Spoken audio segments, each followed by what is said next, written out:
Game day's here, I can hear the crowd. Turn on the lights, fans are cranked up and loud. Red or blue, we wear it proud. Yeah, we love our teams in this border town. Chiefs and Royals, Boo Mizzou, Rock Chalk, Jayhawk, KU. Hear that drum pounding in your feet. Yeah, you're marching to the beat of KC. What is going on, YouTube? What is going on, Kansas City? What is going on, Jayhawk Nation? And what is going on, everybody? And welcome to the beat of KC. Ladies and gentlemen, my name is Lucas Murphy, and I'm excited to provide you yet again another pregame to a Kansas Jayhawks basketball game. I'm still absolutely ecstatic. I'm still riding the excitement of the absolute dismantling of the number 2 team in the country, the Iowa State Cyclones. They came into Allen Fieldhouse and were humbled, ladies and gentlemen. They absolutely got destroyed. They lost 84-63, and obviously their head coach was giving praise to Bill Self and this team for how they played, how they really came out and just asserted their presence. And I think that's really something to highlight. The fact that this team played as a unit, they did not solely rely on Darren Peterson. They played together. They distributed the ball well. They played extremely well on defense, which is going to be much needed in this game against the Baylor Bears. They did everything right. They shot 50%, I believe, from the 3. They shot 53% from the floor. They executed on their free throws.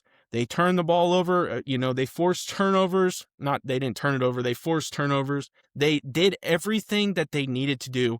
And I'm hoping that momentum carries into another game that will be inside Allen Fieldhouse. And it's going to be on a rare Friday night. And I truly believe the reason why is because they don't want to battle against TV, views for the NFL playoffs. So this game will be on Fox on Friday night. Now, we're going to jump in. We're really going to break these two teams down. Now, we know how our Kansas Jayhawks are playing. We know who the players are. So we're really going to focus on what the Baylor Bears provide. And I think that is a significant thing to look at. Now, the Baylor Bears are 11-5 and 1-3 in Big 12 play. Both these two teams are really trying to climb in the rankings of the Big 12. So both these teams really are looking to win this game, and it's going to help project them. Kansas is going to have a tough February schedule. It is one of the toughest in the country. So a win over the Baylor Bears is a significant thing. So like I said, Baylor is 11-5, 1-3 in Big 12 play. And they just recently snapped a 3-game losing streak with an impressive 94-79 road win over Oklahoma State. Now, the Bears are led by longtime head coach Scott Drew. Scott Drew has done phenomenal things with Baylor, and he continues to do phenomenal things. Offensively, this is the key thing. Baylor is among the most explosive teams in the country. Now, in that 3-game losing streak, they played some pretty significant teams. They played teams like Houston. They played teams like TCU. So they really were experiencing some of those same type of caliber offenses that Baylor does. So they rank 2nd in the Big 12 and 19th nationally in scoring, averaging 88.7 points per game. They control the glass well, pulling down roughly 40.4 rebounds per contest, and they have a plus 7.1 rebounding margin. And they stretch defenses by knocking down 8.6 three-pointers per game at a 36.6% clip. Now, the reason why this is significant is because this is where the Jayhawks really shined pretty significantly against the Iowa State Cyclones. But in the previous games where we kind of had some rocky roads, we've had some challenges covering the arc. We've really had some issues getting, rebounding off the glass, offensively and defensively. They're really going to have to rely heavy on Flory Badunga. They're really going to have to rely heavily on Bryson Tiller. They're going to have to rely on their guards to really get some rebounds. That way, this team, the Baylor Bears, are not having a ton of second chance opportunities. And so, again, I think that this is going to be a significant matchup because I think there's a little bit of a disadvantage when it comes to the Kansas Jayhawks in a way matching up against a team like Baylor. Now, the engine of Baylor's attack is redshirt sophomore guard Cameron Carr, who leads the Bears in scoring. He ranks 5th in the Big 12. Carr is versatile two-way threat. sitting second on the team with 36 made threes. He's leading the squad with 26 blocked shots and adding 5.1 rebounds per game. Now, freshman guard Tunde Yesufu has made an immediate impact, averaging 17.9 points per game, while ranking second in the Big 12 with 2.2 steals per contest, and pulling down also 5.9 rebounds. So these guys, again, like to get after the glass. Now, Baylor's depth is a major strength. Dan Skillings Jr. contributes roughly 11.3 points and 6.6 rebounds per game, while Obi Agbim adds 10.7 points. He leads the team with 38 three-pointers made and paces the Bears with 53 assists. Isaac Williams IV provides a spark off the bench with 10.3 points per game and is second on the team with 48 assists. Michael Ratai gives Baylor sixth double-figure scorer at 10.2 points per game. That's 6 double-digit scorers, ladies and gentlemen, so they are going to score a lot of points. Inside, Caden Powell leads the Bears with 7.9 rebounds per game, and recently added James Najee, who really had some controversy around him even coming to Baylor. He rounds out really the regular rotation. He's a big 7-footer. He's a center. I mean, you know, he's had some experience above college level, so it's interesting that he's now back with the Baylor Bears. But for Kansas, this matchup is a chance to test itself, and I truly believe that, against literally one of the league's most complete teams, and to vend home court in front of a national audience, I think is going to be impactful for sure. Baylor's scoring depth and athleticism will challenge the Jayhawks on both ends, but Allen Fieldhouse on Friday night has a way of tilting momentum. We saw how it really aided in that victory over Iowa State, how it really they started building momentum off the crowd, and it just continued to feed throughout the night. Now, with conference standings on the line and pride always at stake, Kansas vs. Baylor once again sets the stage for a Big 12 battle worthy of the spotlight. Now, when you really break these two teams down, Baylor wants to run and score early. They're ranking second in the Big 12 and 19th nationally with 88.7 points per game.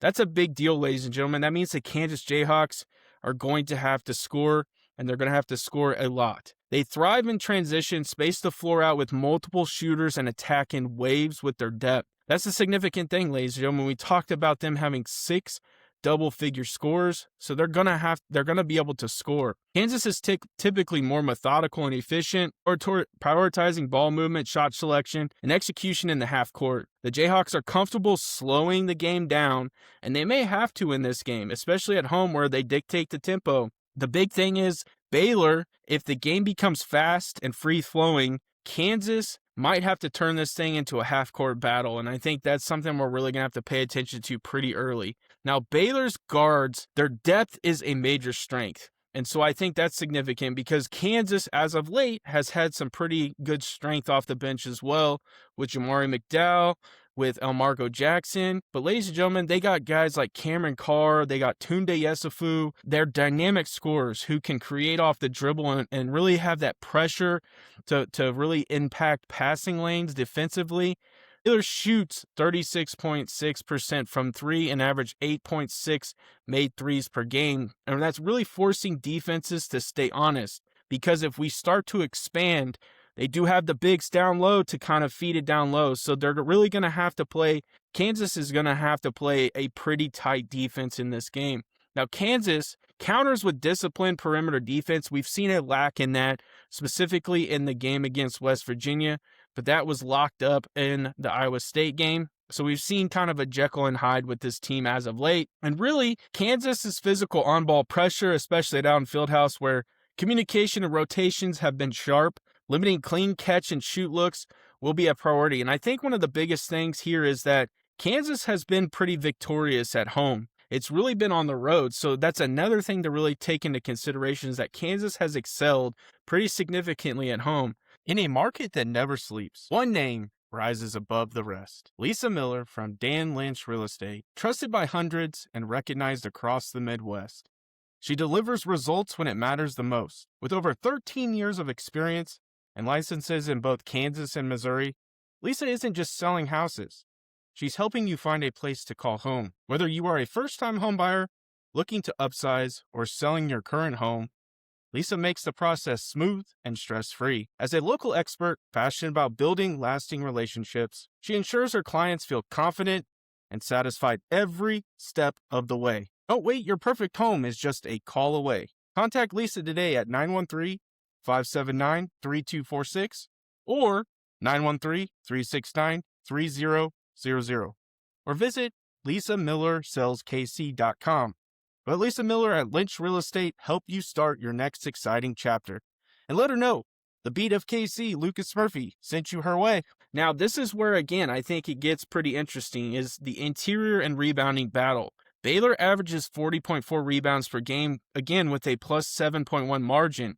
And that's led by Caden Powell, who's literally a monster on the glass. Their guards also rebound well, making them tough to finish possessions against. And I think, again, that aids into the idea of second chance points. And that's something Kansas, as of late, has been excelling at. But there has been stretches where Kansas does not get rebounds. Their guards kind of get lazy. Their interior can't always expand out. And that gives those other teams, the opposing teams, second chance opportunities. So Baylor statistically kind of leads in this category. But this is where Allen Fieldhouse, ladies and gentlemen, can neutralize and really eliminate some of that advantage. The defense and turnovers. Again, a category we're constantly looking at is that turnovers. Baylor is disruptive defensively. They average 6.9 steals and 5.2 blocks per game, creating easy points off of turnovers. Now, Kansas, as of late, again, has been excelling at turnovers or forcing turnovers, and they haven't been turning over the basketball. But Kansas values their possessions and thrives when it keeps turnovers numbers low, and we saw that against Iowa State. Against Baylor's aggressive guards, ball security will be crucial. Now, if Kansas protects the ball, Baylor's transition game is limited, and I think that's a key highlight. If we can really eliminate the turnovers, and you're forcing them to really have to play our style of basketball, we're going to win this game. A depth versus rotation. Baylor routinely plays 9 to 10 contributors, with 6 players averaging double figures, allowing them to maintain pressure for 40 minutes. Kansas often relies on a tighter rotation. We saw that again in the Iowa State game where we only played 7 players. Now, depending on foul trouble, if Flory gets into foul trouble, if Bryson Tiller gets into foul trouble, Bill might have to go a little bit deeper on his bench, but I would anticipate to see that 7-man, maybe 8-man rotation in this game. And so that's where I think we're going to lean a little bit. And so leaning on its core players to close games, especially in high leverage conference matchups, I think one of the biggest things too is, again, playing Darren Peterson. You know, he had to come out a few times in this last game against Iowa State. We really are going to need a high-level game from Darren Peterson in this game. We're going to have to see that cohesion that we saw in this last game. We're really going to have to see this team play as a unit. And truthfully, we're going to have to see almost that perfection that we saw in that last game against a very tough, challenging Baylor team. I expect Kansas to come out victorious in this game. I do.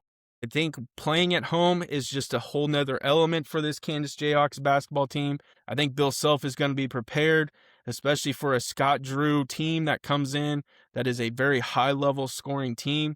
They may, lack a little bit on defense, but I think the Kansas offense is going to be able to really figure it out, and they can't go on those stretches that they've been going on where they let the opposing team get on, 11-2, whatever it may be, type of runs where we get on these cold streaks. It's just going to have to be Kansas playing a flawless basketball game. I appreciate y'all checking out this video. Expect a recap as the Kansas Jayhawks will be playing. I'm excited to provide that to you, and I look forward to the support as always. Make sure you guys smash that like button, smash that subscribe button, and I end every video the exact same way. Have a good day.